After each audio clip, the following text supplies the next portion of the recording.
দিন দিন মানুষ মোবাইলের প্রতি এত আসক্ত হয়ে যাচ্ছে যে এই মোবাইলটা বাথরুম পর্যন্ত নিয়ে যাচ্ছে। মানুষ বাথরুমে পর্যন্ত বসে বসে মোবাইল টিপতেছে। বাথরুমে মোবাইল টিপাটিপি করলে কি কি ক্ষতি হয় তা জেনে নিন। 1 নাম্বার, ব্যাকটেরিয়া জনিত রোগ হয়।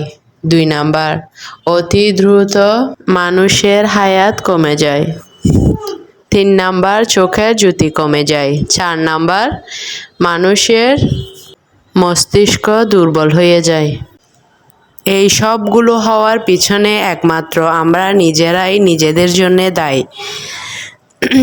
যে মানুষগুলো এই বাথরুমে মোবাইল দেখা থেকে বিরত থাকতে পারবে, ইনশাল্লাহ তার এই সমস্যাগুলো আর হবে না। মোবাইল টিপবে ভালো কথা, ঘরে অন্যান্য রুমে বসে বসে টিপো, সমস্যা নাই। কিন্তু টিপতে টিপতে এমন কিছু মানুষ আছে যারা এমন নেশা হয়ে গেছে বাথরুমে পর্যন্ত মোবাইল নিয়ে যায়, মোবাইল নিয়ে গিয়ে বাথরুমও বসে বসে মোবাইল টিপে।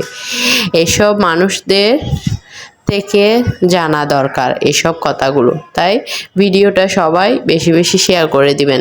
তো আজকে মূলত অনেক সুন্দর একটা জায়গায় গেছি। কে কে বলতে পারবেন এই জায়গাটা কোথায়? দেখেন, দোনো পাশে বিল আর মাঝখানে হচ্ছে এই রাস্তাটা। মাশাআল্লাহ এত যে সুন্দর লাগতেছে, তার মধ্যে পরিবেশটাও মাশাআল্লাহ অনেক ভালো। ওখানে সব দিকে খোলামেলা, তো এমনিতেই ভালো লাগতেছে। আর দেখেন আপনাদের ভাইয়া ঘুরে ঘুরে দেখাচ্ছে, আপনাদেরকে ভিডিও ক্লিপ নিচ্ছে আপনাদের মাঝে শেয়ার করার জন্য। তো বলবেন আপনাদের ভাইয়াকে কেমন লাগতেছে।